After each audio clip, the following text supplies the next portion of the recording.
ప్రేక్షకులందరికీ ఏకాదశి శుభాకాంక్షలు. నిన్న తమిళనాడు అసెంబ్లీ ఫస్ట్ టైం కలిశారు. సో ఈరోజు ఈ విజయ్ జోసెఫ్ ఎవరైతే సీఎంగా క్లెయిమ్ చేస్తున్నాడో తన స్ట్రెంగ్త్ని అసెంబ్లీలో నిరూపించుకోవాలి.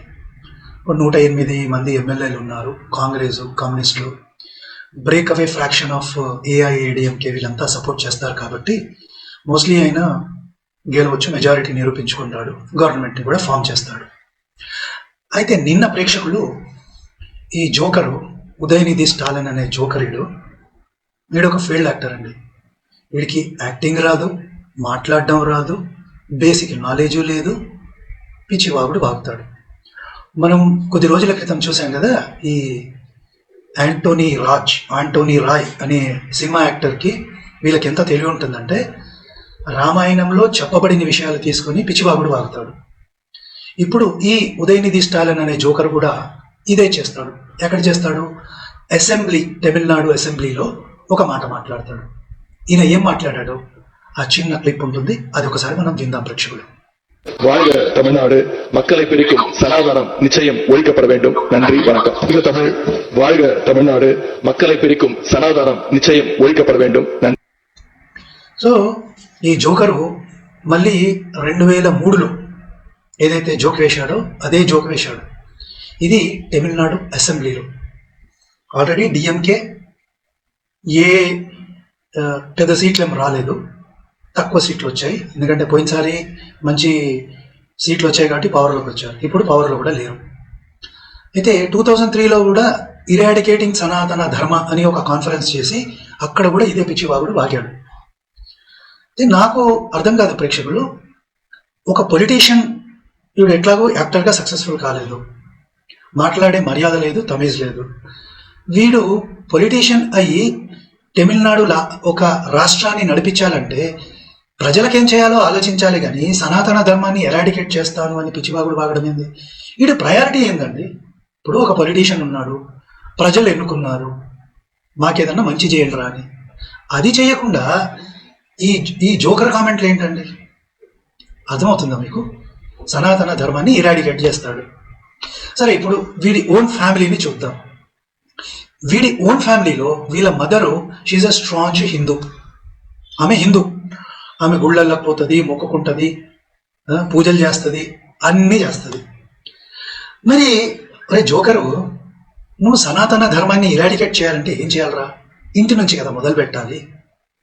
సరే, నువ్వు ఇరాడికేట్ చేయాలని అంటున్నావు. ఇరాడికేట్ చేయడం అంటే ఏంటి? అంటే హిందువులని లేకుండా చేయడం అనా? అంటే ఈ ఔరంగజేబులు, అక్బర్లు ఎలాగనైతే చంపేశారో, లేకుంటే జావియర్ అనేవాడు వచ్చి హిందువులను చంపేశాడు కదా, అలా చేయడమా? అలా చేయడం అంటే ఫస్ట్ మీ అమ్మతో నువ్వు మొదలు పెట్టాలి. మీ అమ్మని వేసేయాలి ఫస్ట్. మరి சிலவற்றை நாம் ஒழிக்கத்தான் வேண்டும், எதிர்க்க முடியாது. கொசு, டெங்கு காய்ச்சல், மலேரியா, கொரோனா, இதையெல்லாம் நம்ம எதிர்க்கக்கூடாது, ஒழித்து கட்ட வேண்டும். அப்படிதான் இந்த సనాతనం. ఇది వచ్చి 2003లో ఏదైతే కామెంట్ చేశారో సనాతన ధర్మాన్ని డెంగ్యూ, మలేరియా దీంతో కంపేర్ చేశారు. అదొక ప్రైవేట్ కాన్ఫరెన్స్. సరేరా ఉదయనిధి జోకరు, ఒక పని చేయు, ఇదే ఇరాడికేషన్, ఈ డెంగ్యూ, మలేరియా అని పదాలు వాడావు కదా, ఓ ఇస్లాంకో క్రిస్టియానిటీకో వాడడు. ఎందుకంటే వాళ్ళ రియాక్షన్ భయంకరంగా ఉంటుంది. సనాతన ధర్మం నిజం కాబట్టి రియాక్షన్ ఉండదు. రియాక్షన్ ఎప్పుడు ఉండేది అని అంటే రాజుల కాలం ఉండేది కదా. నువ్వే కనుక రాజుల కాలంలో, అంటే ఏ రాముడో కృష్ణుడో ఉన్న టైంలో కనుక నువ్వు ఇలాంటి పిచ్చివాగుడు వాగితే ఒకటే దెబ్బకి నేను వేటు వేసేసేవాళ్ళు. ఇప్పుడు అలాంటిది లేదు, అలాంటిది చెయ్యరు. కేవలం మ్లేచ్ఛ మతాలలో ఉన్న వాళ్లే చేస్తారు అలాంటివి. సరే, మనం చూద్దాం. వీళ్ళ నాన్న ఎవరైతే స్టాలిన్ ఉన్నాడో వాడు ఓడిపోయిన తర్వాత ఏమన్నాడు, ఆ వీడియో కూడా చూడండి. திமுக இந்துக்களுக்கு எதிரான கட்சின்னு பொய்யான ஒரு பிரச்சாரத்தை பண்ணிட்டு இருக்காங்க. திமுக ஒருபோதும் இந்துக்களுக்கு எதிரான கட்சி அல்ல. எங்க ஆட்சியில தான் ఆయిరకణకాన కోవిల్களுக்கு కుడముడుకు பண்ணியிருக்கிறோம்.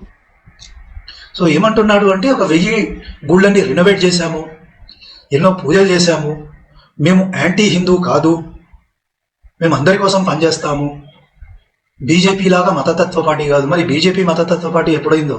నువ్వు తెల్లారితే హిందూ ధర్మాన్ని తిడతావు, మళ్ళీ నేను యాంటీ హిందూ కాదు అంటావు. సో మరి జోకరు నువ్వు ఉదయనిధి, మీ నాన్న కూడా నేను యాంటీ హిందూ కాదంటున్నాడు. మరి మీ నాన్న చెప్పిన సిద్ధాంతాన్ని వ్యతిరేకిస్తున్నావా? చెప్పాలి.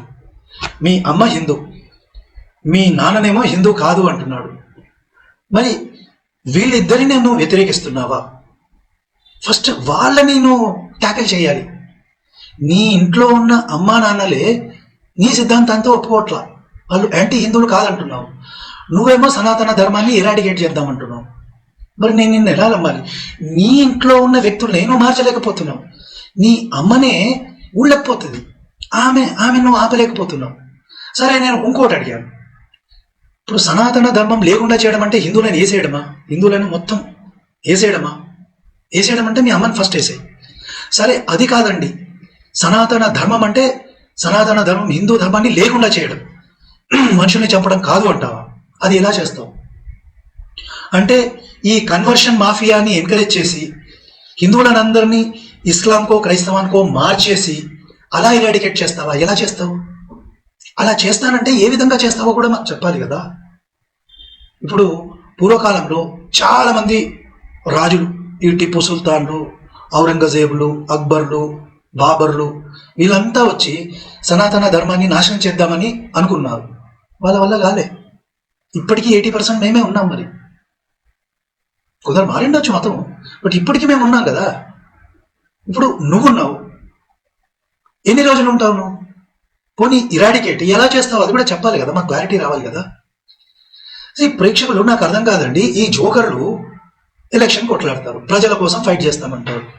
ప్రజల కోసం నువ్వు ఫైట్ చేస్తే ప్రజలకి ఎట్లా బాగు చేయాలో మాట్లాడాలి కానీ సనాతన ధర్మాన్ని ఇరాడికేట్ చేస్తా అని పిచ్చిబాబుడు ఎందుకు? ఇప్పుడు 10 లక్షల కోట్లు అప్పు చేసి పెట్టావు తమిళనాడు తల మీద. ప్రతి ఒక్క తమిళనాడుకు సంబంధించిన నివాసి ఆ అప్పుని ఎట్లా తీరుస్తావు నువ్వు? ఇప్పుడు విజయ్ జోసెఫ్ వచ్చి నేను ఆ తైలాలు ఇస్తా, ఈ తైలాలు ఇస్తా అని చెప్తున్నాడు. 10 లక్షల కోట్ల అప్పు ఉంది ఆల్రెడీ. ఈ తైలాలు ఏడికనిస్తావు? నీ ఆస్తుల్ని అమ్మిస్తావా? లేకుంటే డిఎంకే నువ్వు ఆస్తులను అమ్మిస్తావా? ఎలా ఇస్తావు?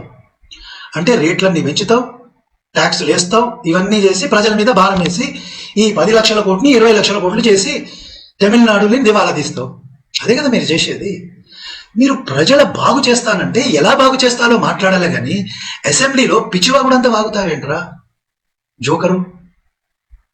ఇదే ప్రాబ్లం అండి వీళ్ళతో. ప్రజలు మాకు మంచి చేస్తారు అని వీళ్ళని ఎన్నుకుంటారు. ఎలా మంచి చేస్తాడో వీడు చెప్పడు. అది నేను ఇరాడికేట్ చేస్తా, ఇది ఇరాడికేట్ చేస్తా. అరే, ఇస్లాంని, క్రిస్టియానిటీని, ద్రవిడన్, ఈ క్యాన్సర్ లాంటి ద్రవిడన్ ఫిలాసఫీని, దాన్ని కూడా ఇరాడికేట్ చేస్తా అని చెప్పు మరి. ఎందుకంటే ఇన్ఈక్వాలిటీ ఉంది. ఇప్పుడు నీ పార్టీ ఉంది, నీ పార్టీలో నువ్వే ఉంటావు, నువ్వే సీఎం అవుతావు, నువ్వు పార్టీ లీడర్ అవుతావు. సాధారణ వ్యక్తి ఎవరైనా డిఎంకే కోసం పనిచేస్తున్నాడు కదా, వాడు సీఎం కాగలడా? కాలేడు. ఇదిరా వివక్ష, ఇది వివక్ష. పోనీ వీళ్ళు శాస్త్రార్థం చేస్తారా అంటే వీళ్ళేమంటారంటే సనాతన ధర్మం ఈజికల్ టు కాస్ట్ సిస్టమ్. ఎక్కడుంది అలా? ఒక స్పీకర్ వచ్చాడు ఒక టీవీ డిబేట్లో, వచ్చి గూగుల్ జ్ఞానం అంతా మాట్లాడతాడు. ఎక్కడుంది రా వివక్ష అని అంటే చెప్పడు. నేను శూద్రుణ్ణి, నేను బ్రాహ్మణుని కావచ్చు, నేను వేదాలు నేర్చుకోవచ్చు, పఠించవచ్చు, నేను ట్రాన్స్లేట్ చేశాను, ఎవరైనా బ్రాహ్మణుడు కావచ్చు. కానీ నువ్వు ఒక ఆర్డినరీ వర్కర్ అయ్యి, ఒక ఆర్డినరీ వర్కర్ నీ పార్టీలో ఉన్నవాడు సీఎం కాగలడా? కాలేడు. ఇదిరా వివక్ష, ఇది వివక్ష. ఆ వివక్ష లేకుండా చేసుకో. మరి నువ్వు దేన్ని ఎరాడికేట్ చేయాలి? నీ పార్టీని ఎరాడికేట్ చేయాలి, ఇస్లాం క్రైస్తవాన్ని ఎరాడికేట్ చేయాలి. ఈ వంశపారంపర్యంగా రూళ్ళు వస్తున్నాయి కదా, కాంగ్రెస్ పార్టీలు, సమాజ్వాదీలు, ఇవి ఎరాడికేట్ అవ్వాలి. ఎందుకంటే అక్కడ ఈక్వాలిటీ లేదు. ఈవెన్ నువ్వు బీజేపీ తీసుకున్నా అక్కడ ఈక్వాలిటీ ఉంది. ఒక ఆర్డినరీ వర్కర్ సీఎం కాగలడు, ఒక ఆర్డినరీ వర్కర్ ఒకప్పుడు మోదీ పిఎం కాగలడు. కానీ నీ పార్టీలో ఒక ఆర్డినరీ వ్యక్తి సీఎం కాగలడా? కాలేడు. వివక్ష ఎక్కడుంది? నీ పార్టీలో, నీ సిద్ధాంతంలో ఉంది. సో దాన్ని ఇరాడికేట్ చేయాలి మనం. సో చూసారా ప్రేక్షకులు, వీళ్ళ సనాతన ధర్మము, హిందూ ధర్మం పట్ల వీళ్ళ ద్వేషం ఎట్లుంటుందో. వీళ్ళకి నరాల్లో ద్వేషం అండి హిందూ ధర్మం అంటే. కానీ అలా దేశం పెట్టుకున్న వాళ్ళు ఏమయ్యారండి? కుడిసిపోయారు. పెరియార్ కుక్కసాగు చచ్చాడు. కరుణానిధి నువ్వు పోతావు. సనాతన ధర్మంగా ఎవడేదేం కాదు. నీలాంటి పురుగులు ఎంతో మంది వచ్చారు పోయారు సనాతన ధర్మాన్ని నాశనం చేస్తాను. సనాతన ధర్మం ఎటర్నల్, అది దాన్ని ఎవడేం పీకలేడు. నువ్వు పురుగుల పడిపోతావు, ఏం కాదు. పోనీ వివక్ష ఉంది అని చెప్పదలుచుకున్నావా? ఎక్కడుందో చెప్పు. ఇస్లాంలో, క్రిస్టియానిటీలో ఇంత వివక్ష ఉంది, దాని గురించి మాట్లాడు. ఎందుకంటే హిందువులను డివైడ్ చేయాలి. కానీ ప్రాబ్లం అంతా ఏంటంటే బీజేపీ నిజంగా ఉంటే అన్నమలైని పెడితే బహుశా గెలిచేవాడు. కానీ అన్నమలైని వీళ్ళు తీసేసి, మరి ఎందుకు తీశారో తెలియదు, అక్కడి నుంచి తొలగించేసి ఈ విజయ్ జోసెఫ్కి ఛాన్స్ ఇచ్చారు. వాడేమో గద్దలాగా వచ్చి తనకెళ్ళాడు తమిళనాడు. సో సరే, మీ లక్ బాగుంది.